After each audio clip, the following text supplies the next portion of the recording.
San Antonio police take a man to the ground inside his home and handcuff him, only to soon realize they are in the wrong house. KSAT investigates this case of mistaken identity and the victim's ongoing frustration with the department.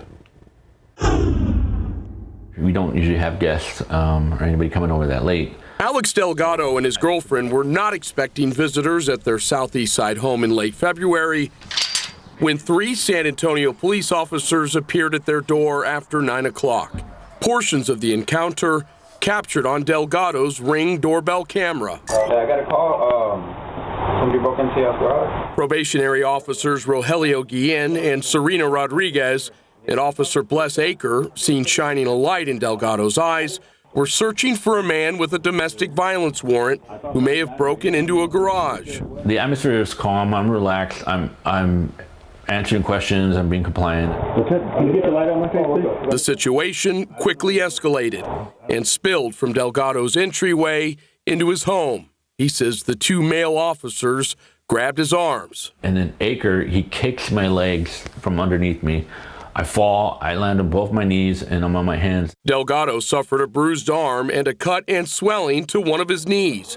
Surveillance video shows Delgado being led from the home in handcuffs, Guillen holding a gun that was on Delgado when he was detained. Once outside, officers determined they were supposed to respond to the home next door and release Delgado without even taking a statement. Delgado said the officers' actions, particularly those from Aker, were out of line. This guy's like, to me, he's deranged. Like he's out of his mind. He's out of control. Getting SAPD's version of what happened has been no easy feat. The department confirmed Guillen and Rodriguez are recent graduates of the academy and still probationary officers.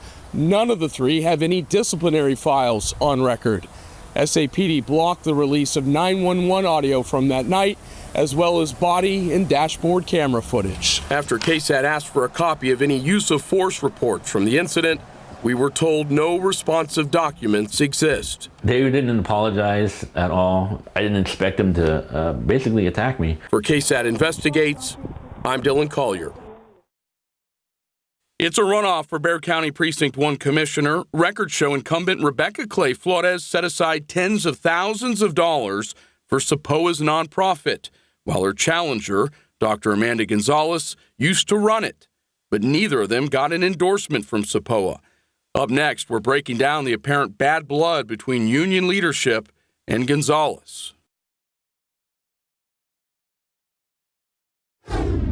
In the race for Bexar County Commissioner Precinct 1, the San Antonio Police Officers Association declined to make an endorsement, a bit surprising since one of the remaining candidates, Amanda Gonzalez, ran its nonprofit before stepping down to seek the public office. KSAT Investigates tracked down the reason for the bad blood between the 2 sides. Politics at times can make for strange bedfellows. Take this scene that played out at Bexar County Commissioner's Court in late January. I'm really excited to be able to allocate some funding from my discretionary funds for the SAPOA, for the Blue Cares arm of SAPOA. Precinct 1 Commissioner Rebecca Clay Flores, twice endorsed by the Texas Organizing Project, set aside $30,000 in outside agency funding for Blue Cares, the nonprofit wing of the San Antonio Police Officers Association, which in recent years fought off efforts backed by TOP that would have stripped officers of their collective bargaining rights and expanded cite and release.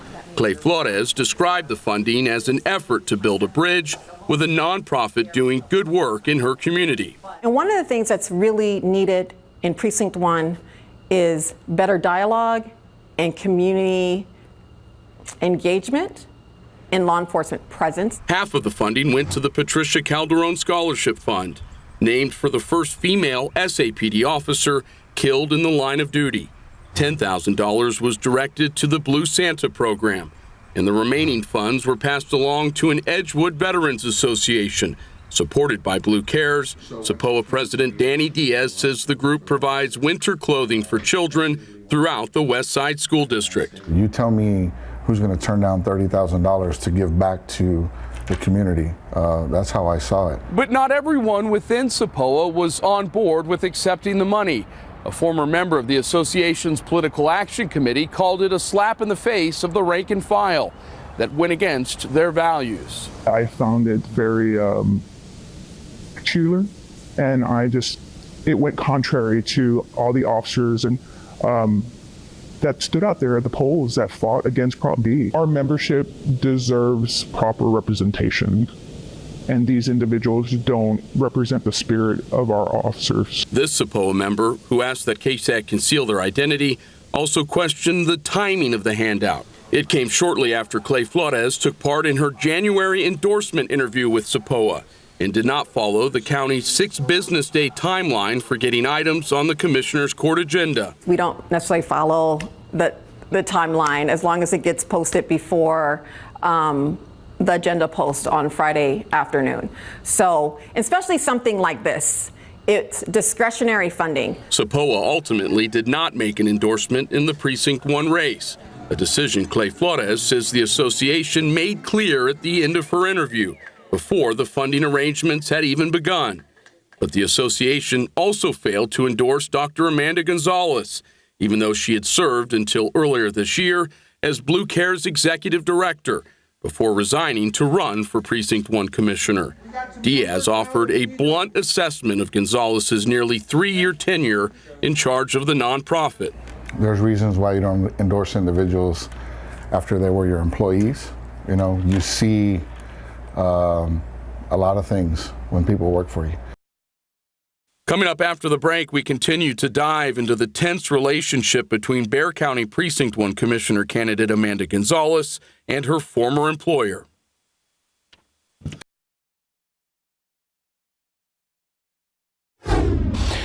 Welcome back. We're continuing our investigation into the tense race for Bexar County Commissioner Precinct 1. KSAT Investigates digs into the apparent bad blood between one of the candidates in the runoff and her former employer. Last year, Blue Cares began the process of applying to the Texas Lottery Commission's charitable bingo. According to sources, the nonprofit hoped to partner with this Northside Bingo Hall to raise funds for the organization.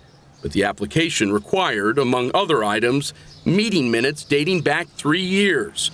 In a phone interview with KSAT, Gonzalez says she was told by SAPOA executive staff to create the records since none existed. In this June email to SAPOA treasurer Jason Sanchez, Gonzalez wrote, quote, "Jason, attached are the meeting notes you requested I create to help us meet the requirement to submit our application for the Texas Lottery Commission charitable bingo application." Diaz said staff did not order her to fabricate the records. All she did was let us know that she wasn't doing part of her job that she should have been doing. So she wasn't ordered to do anything other than to do her job. A SAPOA board member listed as being present at one of the meetings confirmed to KSAT they weren't there and were actually on medical leave from the department when it supposedly took place. Diaz said the nonprofit eventually pulled out of the application process and no longer plans to pursue charitable bingo disbursements. We went and met with our attorneys and our accountants and explained our concerns, and they told us, if you think and feel that there's any question in this, don't do it. So we never filed it. The nonprofit watchdog group Charity Navigator gives Blue Cares a 63% rating and notes that it currently has 0 board members independent of SAPOA. We're cleaning up a lot of issues that we need to clear up.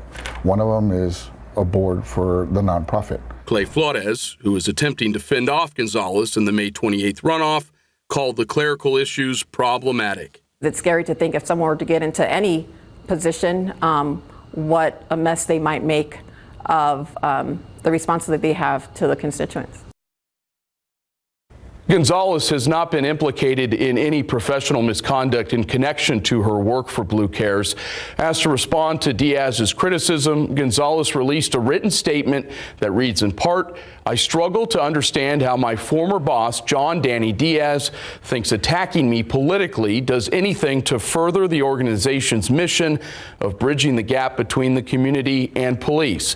She goes on to say, "I am both humbled and honored to have the support of many of the brave men and women who are members of the association, who I've had the pleasure of working alongside to promote safer communities. My genuine hope for my former boss is to stop playing politics and get back to the important work of serving his membership and the community. We'll be right back.